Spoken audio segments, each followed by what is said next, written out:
There's a peculiar story in the Gospel of Luke where Jesus is invited to a dinner party.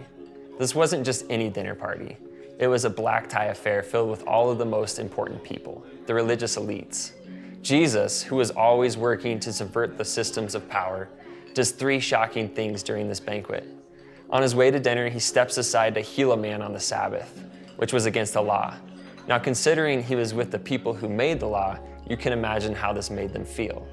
Next, he rebukes those at the dinner for arguing about who gets the best seat in the house. Instead, he instructs them to humble themselves and take the place of no honor. Finally, he tells a scandalous story to those who were present about how God's table is open for all people, especially the poor, crippled, blind, and lame, and all those who are willing and eager to come and eat. Jesus has invited you to the family table, but it's not an intimate table for two with a candlelit four-course meal. It's a group full of people, and not just people who are like yourself, but people with all sorts of different experiences, stories, and backgrounds. Yet in all of our differences, we are united together through Christ, and it is in our diversity where we find unity and beauty. This table is not a place to grab the best seat or make a name for yourself.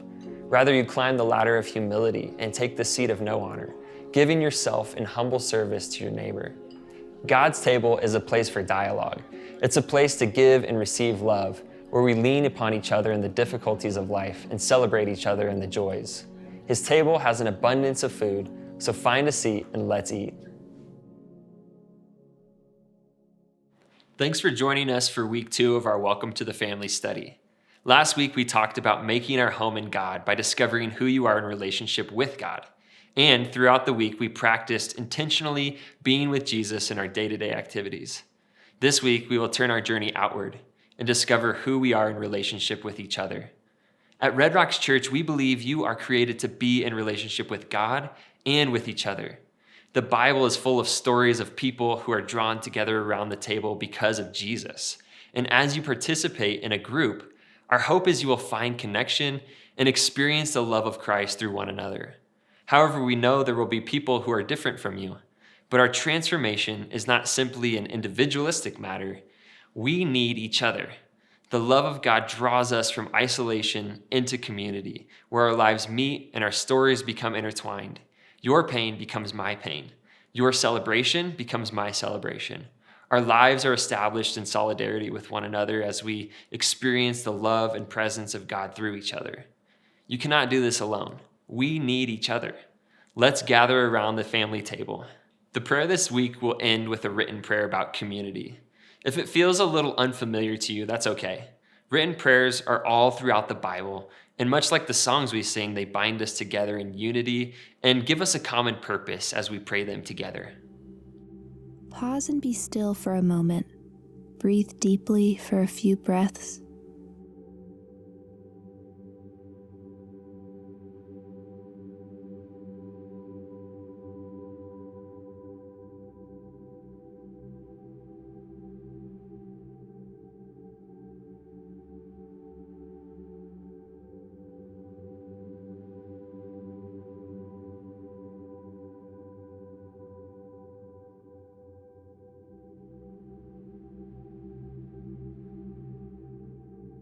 Think about 3 people this week that you are thankful for. Offer up your praise to God for these people.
think about a few people you have had a difficult time with because they are different than you.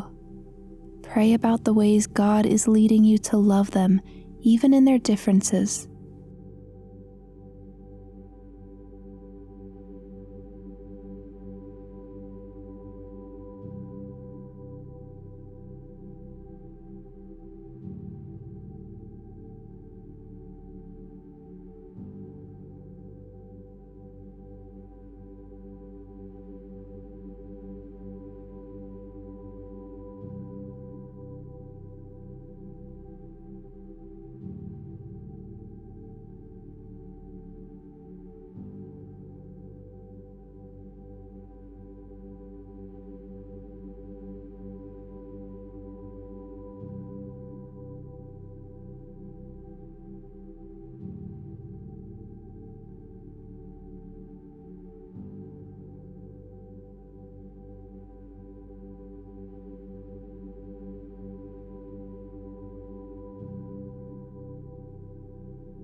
End with this written prayer about community.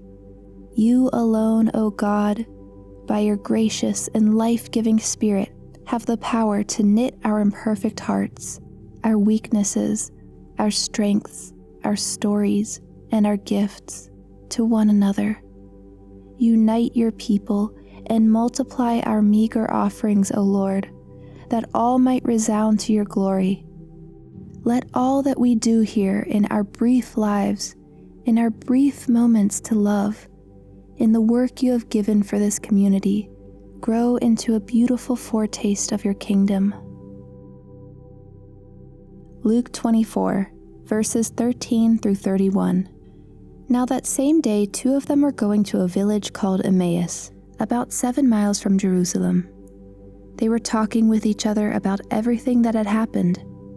As they talked and discussed these things with each other, Jesus himself came up and walked along with them, but they were kept from recognizing him. He asked them, "What are you discussing together as you walk along?" They stood still, their faces downcast. One of them, named Cleopas, asked him, "Are you the only one visiting Jerusalem who does not know the things that have happened there in these days?" "What things?" he asked. "About Jesus of Nazareth," they replied. "He was a prophet, powerful in word and deed before God and all the people. The chief priests and our rulers handed him over to be sentenced to death, and they crucified him. But we had hoped that he was the one who was going to redeem Israel. And what is more, it is the 3rd day since all this took place. In addition, some of our women amazed us. They went to the tomb early this morning but didn't find his body. They came and told us that they had seen a vision of angels who said he was alive. Then some of our companions went to the tomb and found it just as the women had said, but they did not see Jesus." He said to them, "How foolish you are, and how slow to believe all that the prophets have spoken. Did not the Messiah have to suffer these things and then enter his glory? And beginning with Moses and all the prophets, he explained to them what was said in the scriptures concerning himself. As they approached the village to which they were going, Jesus continued on as if he were going farther. But they urged him strongly, "Stay with us, for it is nearly evening. The day is almost over." So he went to stay with them. When he was at the table with them, he took bread, gave thanks, broke it, and began to give it to them. Then their eyes were opened and they recognized him, and he disappeared from their sight.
It was my first day of college, and as you can imagine, I entered into the cafeteria frantically looking for a familiar face. I grabbed my food, I was walking towards the table, and I was trying not to look too desperate as I scanned around for somebody, but I didn't see anybody that I knew. So I ended up sitting at the end of a long table all by myself, and I hurriedly ate my food. I even got out my phone as if to act like I was kind of busy just scrolling on it. But the truth is, I was in a crowded lunchroom full of people, and I never felt more alone. Now, don't get me wrong, I have 2 boys now, and so a quiet meal is a welcomed experience. So it's okay to eat alone, but I think all of us experience these feelings of loneliness and isolation, and here's why. It's because you're wired for connection. God has created you to be in relationship with Him and also with each other. Now, as I think about another story, it was around our own family table from Thanksgiving a couple of years ago. And we had crammed 15 of my closest family members into our tiny 3-bedroom home. And we could barely move around the home, let alone all sit at the table. And as you might imagine, It was chaotic. It was messy. It was a little bit uncomfortable, but it was also beautiful. We shared the meal together. We talked loudly and shared stories and laughed together and really just relished in each other's company. And it's because in all of our differences, we were still a family. And so we were still able to love and care for one another. I share these stories not to talk about family drama or lack thereof, but I share these stories to show you that in your groups and in your communities, you are going to have differences, and that's okay. These differences are actually what tie us deeper together. You are a part of the family, not because we're all the same, but because we are all a child of God.